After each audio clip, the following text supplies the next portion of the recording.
हाय, मेरा नाम बिंटू है और पाइथन के इस लेक्चर में हम सीखेंगे कि कंडीशनल स्टेटमेंट्स कैसे यूज करते हैं, यानी इफ एल्स स्टेटमेंट कैसे यूज करते हैं, नेस्टेड इफ एल्स स्टेटमेंट कैसे करते हैं। ये तो अंडरस्टूड है कि ये कंडीशनल ब्रांचिंग में बहुत काम आता है, डिसीजन मेकिंग में बहुत काम आता है।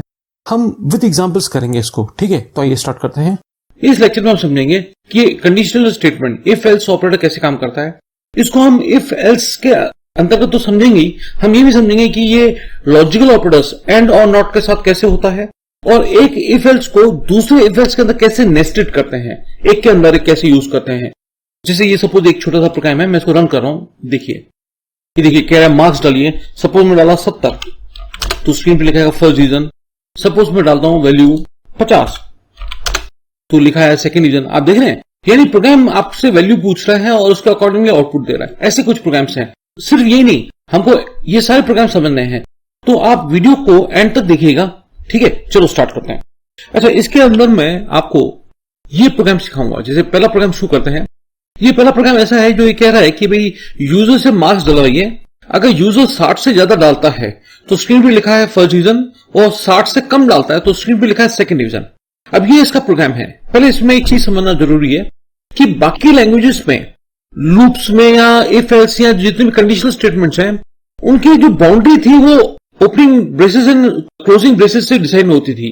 जितनी भी लैंग्वेजेस थी, जैसे आपकी सी थी या सी प्लस या जावा थी, तो जैसे इफ स्टेटमेंट स्टार्ट हुआ, अगर का लॉजिकल एक्सप्रेशन ट्रू है तो कौन कौन से स्टेटमेंट रन होने थे वो हम उनकी एक vicinity opening and closing braces से करते थे।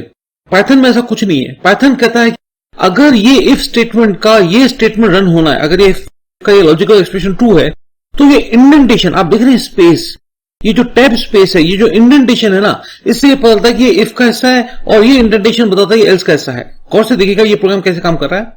स्क्रीन पे लिखा है एंटर मार्क्स, और हम समझ चुके हैं कि जो भी यूजर मार्क्स डालेगा पाइथन बाय डिफॉल्ट उसको स्ट्रिंग लेता है, ठीक है। तो ये जो इंट है, ये इंट फंक्शन देख रहे हैं आप, ये इंट के अंदर इनपुट है। यानी मान लीजिए यूजर ने डाला सपोज 80 होगा स्ट्रिंग फॉर्मेट में, लेकिन इस इंट मेथड से टाइप कास्टिंग हो जाएगी, यानी कन्वर्ट हो जाएगा। वो जो 80 जो स्ट्रिंग फॉर्मेट में था वो इंटीजर में बदल जाएगा और इस m वेरिएबल को असाइन हो जाएगा। यानी कुल मिला के m मेरा इंटीजर वेरिएबल हो गया है और इसके अंदर यूजर ने जो वैल्यू डाली है वो स्टोर हो जाएगी। ये इफ स्टेटमेंट है। इफ के अंदर हमेशा एक लॉजिकल एक्सप्रेशन होता है जो आंसर देता है या तो ट्रू, यानी उसका रिजल्ट आता है बुलियन वैल्यू ट्रू या बुलियन वैल्यू फॉल्स। तो क्या 80 60 से बड़ा है? अगर है तो ये इस इफ में जाएगा, ये हिस्सा इफ का है। अगर मैं कोई दूसरी लाइन भी लिखता हूं और वो टैब की दबा के इसके नीचे लिखता हूं, ये देख रहे हैं आप, तो ये सारे के सारे जितनी लाइनें जो इस इंडेंटेशन के साथ डाली गई सारी इफ के अंदर मानी जाएंगी। लेकिन अगर मैं कोई भी लाइन यहां से शुरू करता हूं तो इफ का हिस्सा नहीं माना जाएगा। आप समझ रहे हैं, इंडेंटेशन बहुत इंपॉर्टेंट है। अगर आप इंडेंटेशन नहीं करते हैं तो आपका प्रोग्राम कभी आउटपुट नहीं देगा। मैं फिर से बोलता हूं, ओपनिंग एंड क्लोजिंग ब्रेसेस इस्तेमाल नहीं होते पाइथन में। इंडेंटेशन से पाइथन को पता चलता है कि ये हिस्सा इस ब्लॉक का है और ये हिस्सा इस ब्लॉक का नहीं है। अच्छा, वापस से मैं बोलता हूं, इफ के अंदर एक लॉजिकल एक्सप्रेशन होगा, अगर वो ट्रू देगा तो इफ स्टेटमेंट के अंदर जितने भी स्टेटमेंट है वो सारे रन होंगे। एल्स का मतलब वरना वो इस हिस्से के अंदर आएगा और इस हिस्से को रन करेगा। तो क्या 80 60 से बड़ा होता है? यस। स्क्रीन पे क्या लिखेगा? First division. आप इस प्रोग्राम को फिर रन करेंगे ये देखने के लिए कि क्या ये एल्स वाला हिस्सा भी चलता है सही। आपने रन किया, स्क्रीन पे फिर आपसे पूछा जाएगा एंटर मार्क्स। आपने डाला 50 m तो अलॉट होगा। क्या 50 60 से बड़ा है? नहीं, तो एल्स हिस्से में जाएगा। आपको दो चीजें ध्यान रखनी है इस पूरे प्रोग्राम में। ये कोलोन देख रहे हैं आप, इफ के बाद ये कोलोन और एल्स के बाद कोलोन। एक तो ये इंपॉर्टेंट है और ये इंडेंटेशन इंपॉर्टेंट है।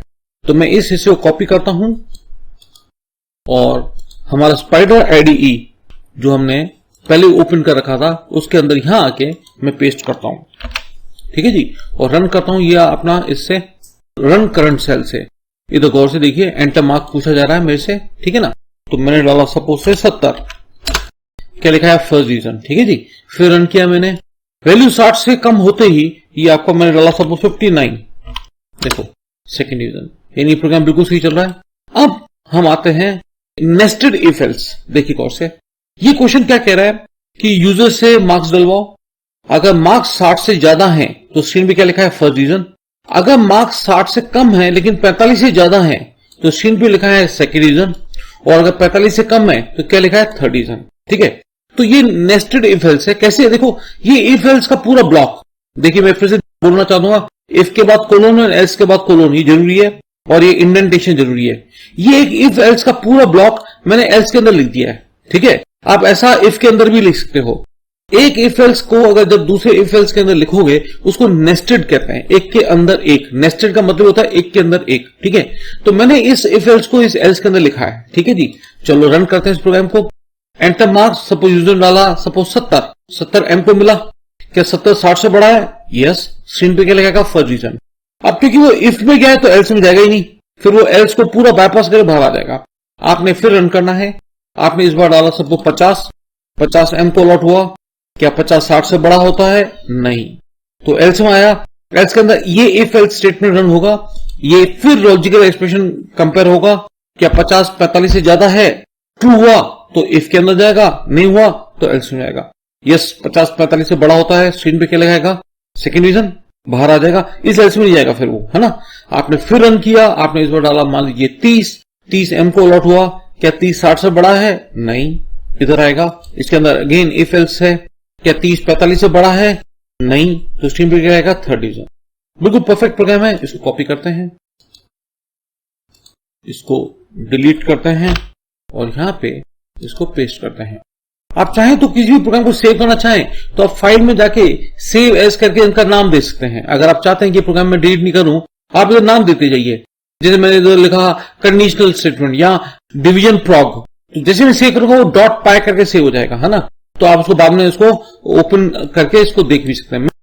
देखो, आपको सिर्फ इस प्रोग्राम को समझना है, कॉपी करने की जरूरत नहीं है। मैं आपको इसका कोड है, ये जो कोड दिखा रहा हूं मैं आपको, इसका लिंक मैं डिस्क्रिप्शन बॉक्स में दे दूंगा। आपसे लॉजिक समझिए, ठीक है। अब इसको रन करता हूं समझने के लिए। प्रोग्राम सही चल रहा है, मैं इसको 3 बार रन करूंगा अलग अलग वैल्यूज के साथ। एंटर मार्क्स बोल रहा है, मैं डाला 90, फर्स्ट रीजन आ गया। फिर रन किया, मैं डाला से 50, सेकेंड रीजन। फिर रन किया, मैंने डाला सपोज 44, थर्ड रीजन, है ना। तो ये सही चल रहा मेरा।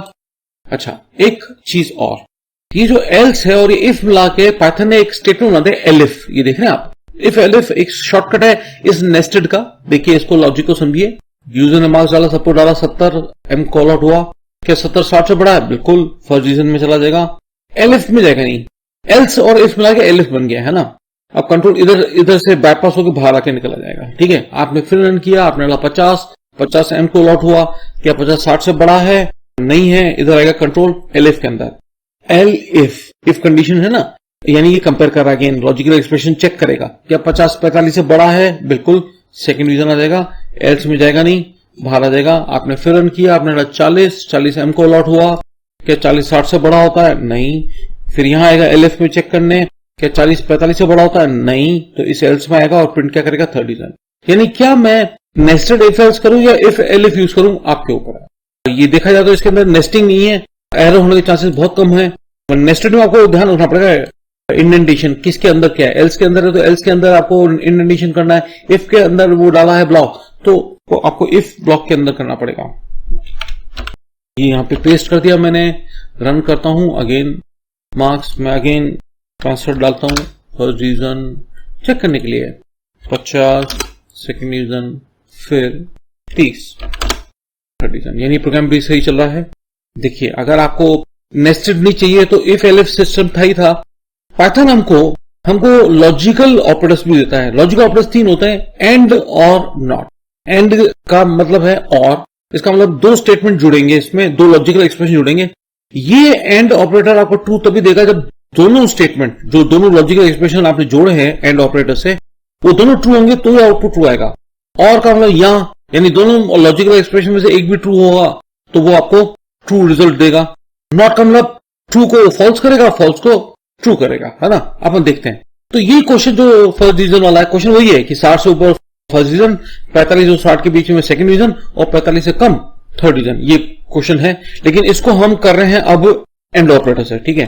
स्क्रीन पे यूजर से पूछा मार्क्स डालो, सपोज यूजर डाला 70 एम को अलॉट हुआ। क्या 70 60 से बड़ा है? बिल्कुल सही, फर्स्ट डिवीजन प्रिंट हो गया। आपने फिर से रन किया इस प्रोग्राम को, आपने डाला 50। अब गौर से सुनना, ये एंड ऑपरेटर है, हाँ ध्यान रखना। 50 एम को अलॉट हो गया।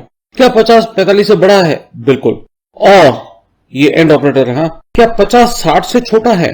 मैं फिर से बोलता हूं, अगर दोनों एक्सप्रेशन, ये एक्सप्रेशन और इस एक्सप्रेशन में से एक भी फॉल्स हुआ तो ये इफ स्टेटमेंट नहीं चलेगा, ठीक है ना। एंड ऑपरेटर का मतलब ये दोनों ट्रू होने चाहिए। मैं फिर से बोलता हूं, क्या 50 45 से बड़ा है? बिल्कुल सही। क्या 50 60 से छोटा है? बिल्कुल। तो वो इस इफ में जाएगा और प्रिंट करेगा सेकंड रीजन। आपने फिर रन किया, आपने डाला 40 एम को अलॉट हुआ। क्या 40 60 से बड़ा है? नहीं। क्या 40 45 से बड़ा है? नहीं। तो वो देखो, एंड ऑपरेटर की खूबसूरती है कि अगर पहला स्टेटमेंट फॉल्स हो गया तो आगे वाले चेक ही नहीं करेगा, क्योंकि वो फॉल्स है ना, तो आगे चेक करने का कोई मतलब ही नहीं है। और ऑपरेटर में जरूर वो चेक करता है ना। अच्छा, तो ये आएगा यहां पे आके, क्या 40 45 से छोटा है? हाँ जी, प्रिंट थर्ड रीजन। आप देख रहे हैं इसमें एल्स नहीं है, जरूरत ही नहीं है कि एंड ऑपरेटर से बिल्कुल प्रिसाइज चेकिंग हो रही है मेरी, है ना। तो ये प्रोग्राम मेरा बिल्कुल सही है। इसको मैं कॉपी किया, पहले मैंने स्पाइडर आईडी में गया, सिलेक्ट किया इसको, पहले वाले प्रोग्राम को डिलीट किया और यहां पे कंट्रोल भी करूंगा या फिर इससे राइट क्लिक करके पेस्ट कर दिया। अगेन रन करूंगा 3 बार, देखूंगा अलग अलग वैल्यूज के साथ। 70 डाला फर्स्ट रीजन, 58 डाला सेकेंड रीजन, 43 डाल दिया थर्ड रीजन। तो ये प्रोग्राम यहां तक बिल्कुल सही है। लॉजिक ऑपरेटर आपने देख ही लिया। देखिए, मैं आपको एंड ऑपरेटर देख लिया, आपको नॉट ऑपरेटर समझाता हूं, बहुत इजी है। यही जो क्वेश्चन में फर्स्ट वाला किया था ना आज का, कि भी अगर 60 से ज्यादा तो फर्स्ट रीजन प्रिंट करो, नहीं है 60 से कम तो सेकंड रीजन प्रिंट करो, है ना। यही चीजों को मैं नॉट ऑपरेटर कैसे कर रहा हूं, कौन से देखना। यूजर से मैंने मार्क्स पूछे, सपोज यूजर डाला 65 किस हो गया, अलॉट हुआ एम को, ठीक है जी। अब गौर से सुनना, देखो नॉट के अंदर ये एक फंक्शन है, ठीक है। ये नॉट के अंदर ये पैरेंथेसिस है और फिर ये इफ का पैरेंथेसिस है ना। पहले आप इसको देखना, इस लॉजिकल ऑपरेशन को, क्या 65 60 से बड़ा है? आंसर है यस, ट्रू। ये नॉट लगाते ही फॉल्स हो जाएगा। मैं फिर से बोल रहा हूं, फॉल्स होगा तो इफ में नहीं जाता, एल्स में जाता है, ठीक है ना। ये रूल है। इफ का ब्लॉक तब रन होता है जब ये लॉजिकल एक्सप्रेशन जो ये है, ये इफ वाला, ये ट्रू रिजल्ट दे। लेकिन आपका ये 65 60 से बड़ा है, हाँ जी, लेकिन इज नॉट। देखो, नॉट ऑपरेटर का मतलब क्या है, रिवर्सेस द रिजल्ट। फॉल्स को ट्रू कर देगा, ट्रू को फॉल्स कर देगा। तो आपका ट्रू को फॉल्स कर दिया तो इफ में नहीं जाएगा, एल्स में जाएगा, प्रिंट करेगा फर्स्ट रीजन। और हम चाहते ये थे कि 60 से ऊपर हो तो फर्स्ट रीजन प्रिंट करें। आपने फिर रन किया, आपने डाला 50 एम को अलॉट हो गया। क्या 50 60 से बड़ा होता है? No, false. फॉल्स को ये नॉट में डाल दिया आपने, नॉट के अंदर फॉल्स किया तो नॉट उसको क्या करता है, ट्रू कर देगा। तो इफ का स्टेटमेंट ट्रू हो गया तो ये इफ वाला ब्लॉक रन होगा, एल्स नहीं रन होगा। तो स्क्रीन पे क्या लिखेगा, सेकंड रीजन, ठीक है ना। क्वेश्चन वही है, लेकिन मैं इसको आपको नॉट ऑपरेटर समझाने के लिए इसी प्रोग्राम को किया मैंने। इसको हटा दिया मैंने और उसको पेस्ट कर रहा हूं, रन करता हूं। एंड द मार्क्स मैंने डाला 68 फर्स्ट रीजन, फिर रन किया, 60 से कम कुछ भी डाल देता हूं, से 52, देखो सेकंड रीजन। ये था नॉट ऑपरेटर समझाना। अब ये लास्ट प्रोग्राम है इस लेक्चर का, गौर से देखिए। ये क्वेश्चन कह रहा है कि साहब ऐसा है, 1 से 3 के बीच में डालो, ठीक है ना, और उसको वर्ड्स में प्रिंट करो। 1 डाला तो ONE प्रिंट हो जाए, 2 डाला TWO प्रिंट हो। इस प्रोग्राम को समझाने का एक ही मकसद था कि आपको मैं एक कंपैरिजन ऑपरेटर समझाऊं। ये डबल इक्वल टू जो है ना, ये कंपैरिजन ऑपरेटर कहलाता है। और इसके अंदर मजे बात है, और ऑपरेटर भी चल जाएगा। प्रोग्राम समझते पहले मैंने कहा यूजर से वैल्यू डालो, ठीक है। वैल्यू यूजर ने डाला 5 सपोज, तो वो 5 किसको अलॉट हुआ, एम को। क्या 5 0 से छोटा होता है? नो। तो और ऑपरेटर है तो कंप्यूटर जरूर इसको जरूर चेक करने जाएगा, है ना। क्या 5 3 से बड़ा होता है? हाँ, ठीक है। मैं फिर से बोलता हूं, 5 0 से छोटा होता है? नहीं। 5 3 से बड़ा होता है? हाँ। तो और ऑपरेटर की बात ये थी कि अगर एक भी ट्रू है तो इफ ब्लॉक रन होगा, यानी एक भी ट्रू है तो रिजल्ट ट्रू देता है। तो ये आउटपुट आएगा, value is out of range, ठीक है। हम चाहते थे कि 1 से 3 के बीच में ही यूजर डाले ये, लेकिन यूजर ने 3 से ऊपर की वैल्यू डाल दी, तो स्क्रीन पे लिखा है value is out of range. और क्योंकि इफ ब्लॉक रन हुआ है, एल्स में जाएगा नहीं, तो ये बाईपास करे कंप्यूटर बाहर आ जाएगा। तो स्क्रीन पे सिर्फ एक मैसेज आएगा, value is out of range. Suppose इसको फिर रन किया मैंने और इस बार डाला मैंने 0 किसको अलॉट हुआ, एम को। क्या 0 0 से छोटा या बराबर है? बिल्कुल है। अच्छा, और ऑपरेटर में क्योंकि एक की पहले में ट्रू हो गया तो आगे चेक नहीं करता, वो कि ट्रू हो गया ना भाई, दोनों में से एक ट्रू हो तो भी ट्रू आना है, तो वो यहां आएगा value is out of range. और इफ क्योंकि स्टेटमेंट ट्रू हो गया, एल्स में जाएगा नहीं। तो इस क्वेश्चन का फंडा यह है कि अगर आपने वैल्यू 1 और 3 के बीच में डाला तभी वो एल्स में जाएगा और तभी ये चलेगा। तो देखिए, हमने एंड ऑपरेटर समझा था, ये रहा एंड ऑपरेटर, ठीक है जी। हमने ये अपना नॉट ऑपरेटर समझ लिया और अब ये और ऑपरेटर समझ रहे हैं। अब सपोज यूजर डाला 2 आपको एम को अलॉट हुआ। क्या 2 0 से छोटा होता है? नहीं। क्या 2 3 से बड़ा होता है? नहीं। यहां आएगा क्या 2 1 के बराबर होता है? ये डबल इक्वल टू मतलब बराबर। सिंगल इक्वल टू का मतलब होता है असाइनमेंट, वैल्यू असाइन करता है। डबल इक्वल टू मतलब कंपेयर करता है। क्या 2 1 के बराबर है? नहीं। तो इधर आएगा क्या 2 2 के बराबर है? हाँ जी। तो इसमें क्या रहेगा? TWO। तो ये प्रोग्राम आपका गलत वैल्यू डालने पर आउट ऑफ रेंज देगा और सही वैल्यू डाली तो उसको वर्ड्स में प्रिंट करेगा, बशर्ते वैल्यू 1 से 3 के बीच में हो। तो मैं रन करता हूं इसको। वैल्यू डालो, मैंने डाला suppose again 0, value is out of range. ठीक है जी। फिर रन किया, मैंने डाला सपोज से 4, value is out of range. ठीक है जी। अब मैं डालता हूं सपोज 3 डालूं, 2 डालूं, 1 डालूं, मैंने 1 डाला, कोई नहीं प्रिंट हो गया। सपोज मैं रन करता हूं, मैं डालता हूं से 3 प्रिंट हो गया। यानी प्रोग्राम बिल्कुल सही चल रहा है। लेकिन इफ एल्स स्टेटमेंट बहुत बड़ा है। मैंने आपके लिए दूसरा लेक्चर भी बनाया है इफ एल्स का, इसके तहत कुछ और भी प्रोग्राम समझाने हैं आपको, है ना। ये लेक्चर मेरा 6A है, 6 भी जरूर देखिएगा। अगर आपको लेक्चर समझ में आया है तो प्लीज मेरे चैनल को सब्सक्राइब करिए, कमेंट्स जरूर लिखिए। आप कमेंट्स में ये जरूर बताएं कि आपको कैसे प्रोग्राम्स चाहिए। देखिए, मैं तो अपने हिसाब से एक कंसेप्ट सिखाने के लिए अपनी तरफ से प्रोग्राम्स बना रहा हूं। आपके कोई स्पेसिफिक प्रोग्राम्स हैं जो आप चाहते हैं तो प्लीज कमेंट्स में लिखिए और मेरे वीडियो को शेयर जरूर करिए। Thanks for watching the video. Have a nice day.